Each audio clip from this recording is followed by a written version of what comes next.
د بوډا او سیند د ناول دوهمه برخه. بوډا پاڅېد، ورځپاڼه یې قات کړه او پټو یې له اوږو لرې کړ. هلکي وویل: بابا، ساړه دي. پټو دې له ځانه تاو کړه. که ډوډۍ ونه خورې نو څو چې زه ژوندی یم کبان به ونه نیسي. بوډا وویل: ته دې راته ژوندی وي، په ځان دې پام کوه. د خوړلو څه لرو؟ یو څه توره لوبیا او وریژې، یخني ښوروا او سره کړې کیله ده. هلکې دا خواړه د تراس له دوکانه په یو 2 منزله میسي لوښي کې راوړي وو چې 2 پنجې او چاقوګان یې په یو کاغذ کې پیچلي او په جیب کې ورسره راوړي وو. بوډا وویل: دا هر څه دې له کومه راوړل؟ د کافي له څښتن مارټین نه، نو باید مننه ترې وکړو. ما ترې مننه کړې او دوباره ستا د مننې کولو اړتیا نشته. د یو غټ کب د ګیډې غوښه ورکوو او څو وارې یې له موږ سره مرسته نه ده کړې. بیخي ښه ده. بیا نو باید د کب د ګیډې له غوښې هم ښه غوښه ورکړو. په موږ ډېر پام کوي. 2 بوتله بیرې هم را لېږلي دي، خو زما د ډبې بیر ډېر خوښیږي. هلکي وویل: خو دا بیر په بوتلونو کې دي چې تش بوتلونه بیرته غواړي. ته ډېره مهرباني کړې ده. ویې خورو؟ هلکي وویل: ما خو څو وارې درته وویل چې راځه ډوډۍ وخورو، خو ته نه یې چمتو شوی. زه له دېګه سر نه لرې کوم. اوس نو چمتو یم. ما غوښتل چې په 2 دقیقو کې مخ خلاص ومینځم. هلکی له ځانه سره چورتي شو چې مخ خلاص یې چېرته ومینځل. د کلي ویاله خو له سړکه هم لاندې ده. ما باید اوبه، صابون او دستمال ورته همدلته راوړی وای. زه ولې دومره بېغوره یم؟ باید یو بل کمیس ورته پیدا کړم. همداراز باید ورته ژمنی کوټ، بوټان او یو بل بړستن هم پیدا کړم. بوډا وویل: دا یخني ښوروا څومره خوندوره ده. هلکي په هیلهمندۍ وویل: د بیسبال خبره کوه. بوډا په خندا وویل: ما خو ویلي و چې د امریکا په سیالیو کې یوازې یانکیان ګټونکي دي. هلکي وویل: نن یې وبایلله. بوډا وویل: هیڅ خبره نه ده. ستر ډیماګو خو لا ژوندی دی. یوازې ډیماګو خو نه دی، نور لوبغاړي هم په لوبه کې شته. اوبي به خو ډیماګو دی، هغه بل ډول لوبغاړی دی. ورپسې سیالۍ چې د بروکلین او فلاډ لیفا ترمنځ کېدونکې ده. کله وایم چې بروکلین به یې وګټي، خو چې ډیکس سیسلر او په زاړه پارک کې د هغه شوټونه را په یاد شي، نو بیا وایم چې بل څوک دا لوبه نشي ګټلی. ما تر اوسه د هغه غوندې څوک نه دي لیدلي. هغه توپ دومره لرې شوټ کولی شي چې بل څوک یې هغومره لرې نشي شوټ کولی. په یاد دي چې کله کله به د سیند غاړې ته هم راتلو. یو ورځ وشرمېدم، که نه زړه مې و چې ورته ووایم راځه له موږ سره کبان ونیسه. تا ته مې وویل چې ته ورته ووایه، خو ته هم ترې وشرمېدې. هلکي وویل: ښه مې په یاد دي. ډېره غټه تېروتنه مو وکړه. که ورته ویلي مو وای چې له موږ سره کبان ونیسي، نو راسره تللی به وای او دا به مو د ژوند تر ټولو خوږه خاطره وه. بوډا وویل: زړه مې غواړي ستر ډیماګو له ځان سره کب نیونې ته بوزم. ویل کېږي چې د هغه پلار هم کب نیونکی و. کیدای شي هغه به هم زموږ غوندې غریب و.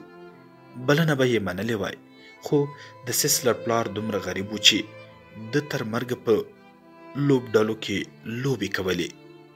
ښه، دا وایه چې د افریقا کیسه درته وکړم که د بیسبال؟ ځکه کله چې ستا هومره وم نو د بیړۍ له یو بادوان سره مزدور وم او افریقا ته به ورسره تللم. هلته به مې د سیند په غاړه زمریان لیدل. هلکي وویل: فکر کوم بیسبال به ښه وي.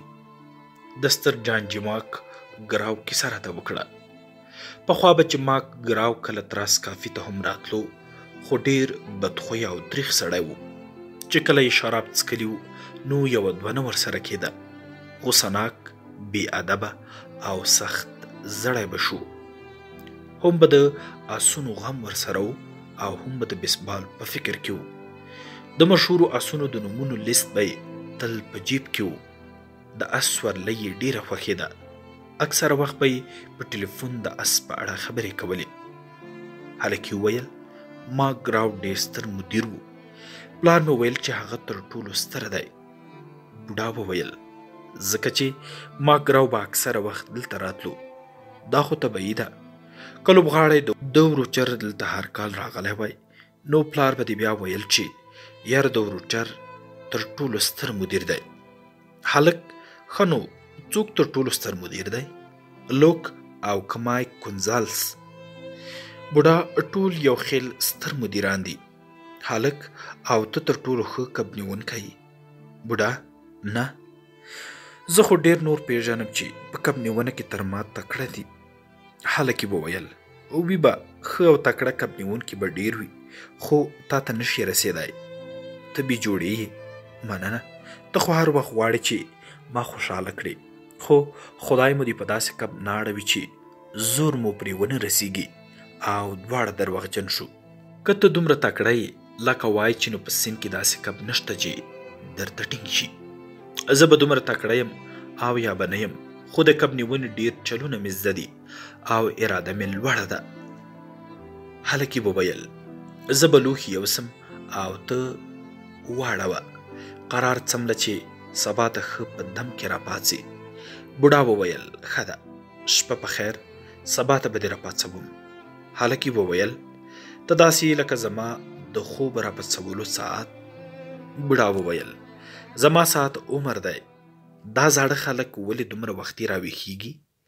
آیا په دې خاطر چې ورځې اوږدې شي او د ژوند یو بله ورځ وویني که نه؟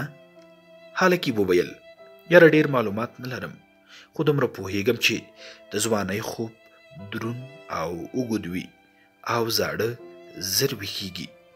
بوډا وویل زما هم همداسې په یاد دي. ځه نو لاړ شه او سبا ته به دې راویښ کړم. زما نه خوښیږي چې هغه بل کښتۍ والا مې راویښ کړي ځکه بیا راته ځان ماشوم ښکاري. پوهیږم غټ سړیه، ښه په آرام ویده شه. هلکی له کوتړۍ ووت. کوتړۍ تیاره وه. دوی په تیاره کې ډوډۍ خوړلې وه. بوډا د هلکي تر وروسته پرتوګ وویست او په توره تیاره کې په خپل کټ کې څملاست. ورځپاڼه یې په خپل پرتاګه کې تاو کړه او ځان ته یې ترې بالښت جوړ کړ. له زړو ورځپاڼو یې د توشکې کار واخیست او د کټ په سیمونو یې هوارې کړې. پټو یې واغوست او څملاست. زر ویده شو. په خوب کې د خپلې هلکولۍ هغه وختونه په خوب لیدل چې له بیړۍ سره افریقا ته تللی و. اوږده او زرین ساحلونه او هغه سپین راڼه ساحلونه چې له ډیر سپینوالي د سړي سترګې برېښوي. همداراز یې بوڅې غونډۍ او څک غرونه په خوب کې لیدل. دا لومړی ځل نه و چې په دې شپو کې هره شپه په خوب کې همهغو ساحلونو ته تله. د څپو غږونه یې اورېدل او د لرغونې کښتۍ یې لیدلې چې د سیند په څپو کې به روانې وي. د کښتۍ هغه ترش بوی چې اوس هم په پوزه کې و شمال به له سینده راپورته کاوه. پخوا به چې کله دا بوی تر پوزې شو نو خپله به هم راپاڅېد او روان به شو چې هلکی له خوبه راپاڅوي. خو نن شپه پوهېدو چې لا سهار نه دی او باد د پوزې ته بوی راوړی دی نو ځکه بیرته ویده شو. په خوب یې له سمندر نه راپورته شوی د ټاپوګانو سپینې څوکې هم لیدلې. خو نن شپه پوهېدو چې لا سهار نه دی او باد د پوزې ته بوی راوړی دی نو ځکه بیرته ویده شو. په خوب کې له سمندر نه راپورته شوي د ټاپوګانو سپینې څوکې لیدلې. بوډا نور په خوب کې هم له دې لوېدلی و چې ښځې، توپانونه، غټ کبان، جګړې او زورونه په خوب وویني. حتی خپله ښځه هم په خوب کې نه ورتله. اوس یې ایله د افریقا د سمندر غاړې او زمریان په خوب لیدل.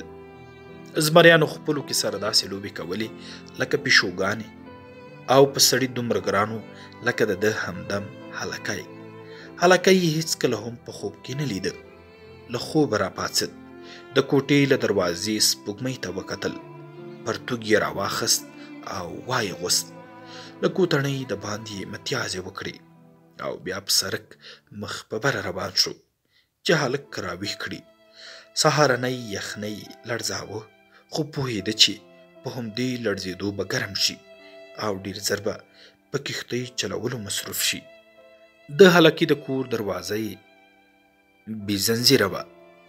دی پښې تورې غلی غلی د هلکې کوټې ته ورغی. هلکه یې په لومړۍ کوټه کې په خپله وړه بستره ویده و.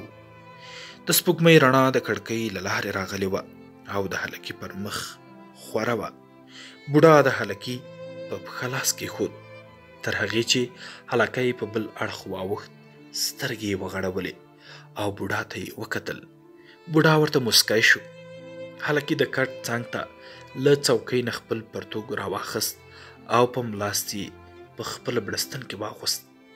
بوډا مخکې او هلک ورپسې شو. د هلکې سترګې له خوبه ډکې وې. بوډا یې په اوږه لاس کېښود او ورته ویې ویل: بښنه غواړم چې له خواږه خوبه مې راپاڅولې. هلک یې وویل: هېڅ خبره نه ده، نر باید همداسې کارونه وکړي. دواړه د بوډا کوټنۍ ته روان وو. په لاره د نورو کب نیونکو د پښو ښکالو هم راتله چې خادې یې په اوږو وې او خپلو کښتیو ته روان وو. هلکې چې په کوټنۍ کې په بکس کې د مزې کړۍ، چنګک او نیزه ایښې وو، هغه یې راواخیستل. بوډا هم د بادوان خاده او بادوانونه په اوږو کړل. هلکې وپوښتل: چای څښې؟ صبر وکړه چې اول دا سامان په کښتۍ کې خوندي کړو، بیا به لږ چای وڅښو. سهار یې زر د کب نیونکو په کافۍ کې د شاتو په خالي قوطیو کې چای وڅښه. هلکې له بوډا وپوښتل: بېګانۍ شپه دې څنګه تېره شوه؟ د بوډا سترګې اوس هم له خوبه ډکې وې. ویې ویل: ډېر ښه خوب مې کړی، نن ځانه ته ښه تکړه ښکاري. هلکې وویل: زه هم ښه په دم کې یم. زه به ستا او خپل ساړینونه او د چنګک شومه راوړم. هغه د کښتۍ والا چې زه اوس ورسره یم خپل شیان په بل چا نه وړي او تل یې خپله وړي. بوډا وویل: زه له هغه څه فرق لرم؟ ته چې 15 کلن وې هم ما در باندې ټول سامان په شا کاوه. هلکې وویل: پوهېږم، ته چې تر څو یو بله پیاله چای څښې زه زغر ته راځم. بوډا خولې ته د چایو پیاله نیولې وه او هلکی د کب نیولو په شومه په سیلوڅې پښې د یخچال کوټې ته ولاړ چې شومه یې پکې ایښې وه. بوډا ورو ورو خپل چای څښلو. دا یوازې هغه څه و چې نن ورځ یې خوړلی شوه او پوهېدو چې باید ویې خوري. له ډېرې مودې راهیسې له خوړو ستړی شوی و. هېڅ وخت یې سباناری له ځانه سره نه وړ. د کښتۍ په څنډه کې یو بوتل اوبه ګرځولې چې ټوله ورځ به یې یوازې همدې ته اړتیا وه. هلکی بیرته راغی. سارډین او شومه یې راوړه چې په یو اخبار کې تاو کړې وه او دواړه د کښتۍ په لور ورښکته شول، په داسې حال کې چې زیږه قرتکاڼي یې تر پښو لاندې وو. کښتۍ یې په دواړو پورته کړه او په اوبو کې یې واچوله. بابا ښه چانس ولرې. بوډا وویل: ته هم. د راشپېل پړی د راشپېل په دواړو لاستو پسې وتاړه او په داسې حال کې چې د سیند په توپاني څپو کې ورکېوتونکي وو، راشپېل وهونکي په سیند ورګډ شول. د سیند له نورو غاړو هم کښتۍ په سیند کې روانې وې، په داسې حال کې چې سپوږمۍ ورو ورو له غرو پناه کېده. بوډا نشو لیدلی او یوازې د خپلو راشپېلونو شړپهاری یې اورېد. کله کله به یې د نورو کښتیو شړپهار هم اورېد، خو اکثره کښتۍ غلې وې. بې راشپېله له شړپهاري نور غږونه نه وو. کښتۍ د لنګرزي له څنډې تر وتلو وروسته په سیند کې خورې شوې او هر یوه د آرام سمندر همغې برخې ته ولاړل چې بوډا فکر کاوه هلته به کب ونیسي. بوډا پوهېده چې لرې ځای ته روان دی، په همدې خاطر یې د مځکې بوی پرېښود او د سمندر د سهارنیو وږمو په لور ورخوشي شو. همداراز د سمندر د هغې ژورې برخې په لور روانو چې کب نیونکو به ژوره څاه بلله. د خلیج د اوبو خړ رنګه واښه یې ولیدل. ژوره څاه یې هغه ځای و چې کب نیونکي به ناڅاپه د 1280 مترو په اندازه ژورو اوبو ته رسېدل او هر ډول کبان به د سمندر له دیوالونو سره تر جنګېدو پس پکې راټولېدل. دلته رنګ په رنګ کبان وو، لکه شرمب، د شومې دوهم کبان، او کله کله به د ګډو وړو کبانو ټولګه هم هلته راټولېدله، او د شپې به د اوبو سر ته راختل او د هغو غټو کبانو منګولو ته به ورتلل چې له لوږې به لالهانده وو. بوډا په همغه تیاره کې هم پوهېده چې سهار نږدې دی، چې راشپیل به یې واهه نو د وزر لرونکو کبانو د الوتنې له کبله به یې د اوبو شرپهار اورېد. وزر لرونکي کبان یې ډېر خوښېدل، ځکه چې په سمندر کې همدا ښه ملګري وو. د اوبو په مرغیو به یې زړه خوږېده، په ځانګړې توګه په هغو ښکلیو توتکیو چې تل په الوتنه او لټه کې وي، خو څه په لاس نه ورتلل. بوډا له ځانه سره وویل، د مرغۍ ژوند زموږ انسانانو تر ژوند سخت دی. هغه تکړه مرغۍ لا ښې دي، دا چې سمندر دومره سخت زړه نه دی.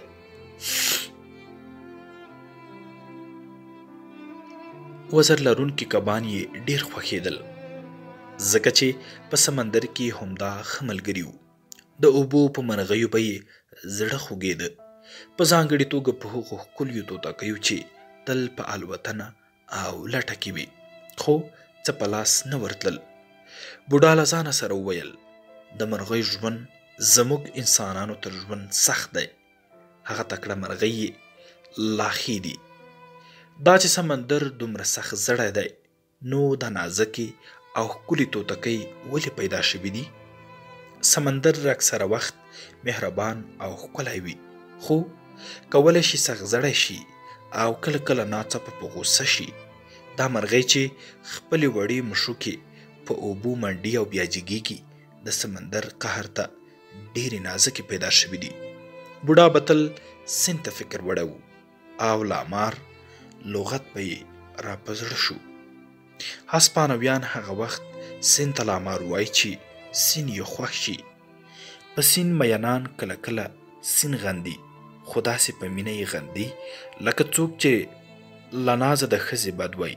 هغه ځوان کب نیونکي چې راشپیلونه به یې په خپلو مزو پسې تړل او په موټرې کښتیو کې به سورېدل، او دا کښتۍ به یې هغه وخت اخیستې چې پیسې به یې د نهنګ له خرڅولو ترلاسه کړې وي.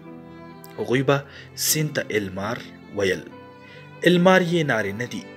دوی ته سیند خپل رقیب، ځای او یا دښمن ښکارېده، خو بوډا به تل سیند د یوې ښځې په څېر یا یو داسې شي په څېر ګاڼه چې انسان ته یې ستر نعمتونه وربښلي، خو هغه وخت چې انسان ګناه او سرغړونه کړې، په همدې خاطر سیند بله چاره نه ده لرلې، نو همغه نعمتونه یې له انسانه سپمولي دي.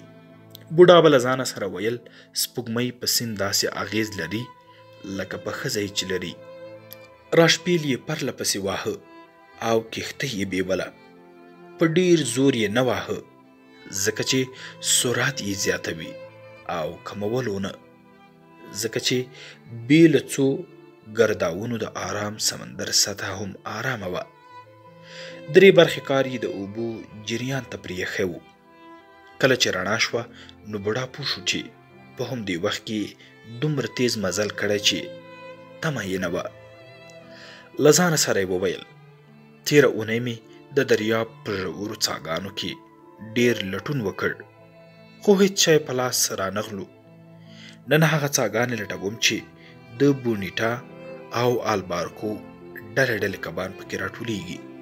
کېدای شي کوم غټ کب پکې وي. مخکې تر دې چې د لمر وړانګې خورې شي، بوډا اوبو ته شومه واچوه، او کښتۍ د اوبو له جریان سره روانه وه.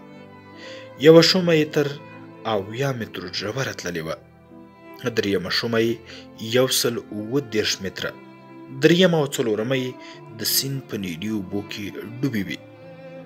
د شومو سرونه په سیند کې ځوړند وو، او د چنګکونو اغزي د شومې د کب په بند کې ښخ شوي وو، او همداراز د چنګک ټولې لاندې برخې او نوکه یې په تازه سارډین پوښل شوې وه.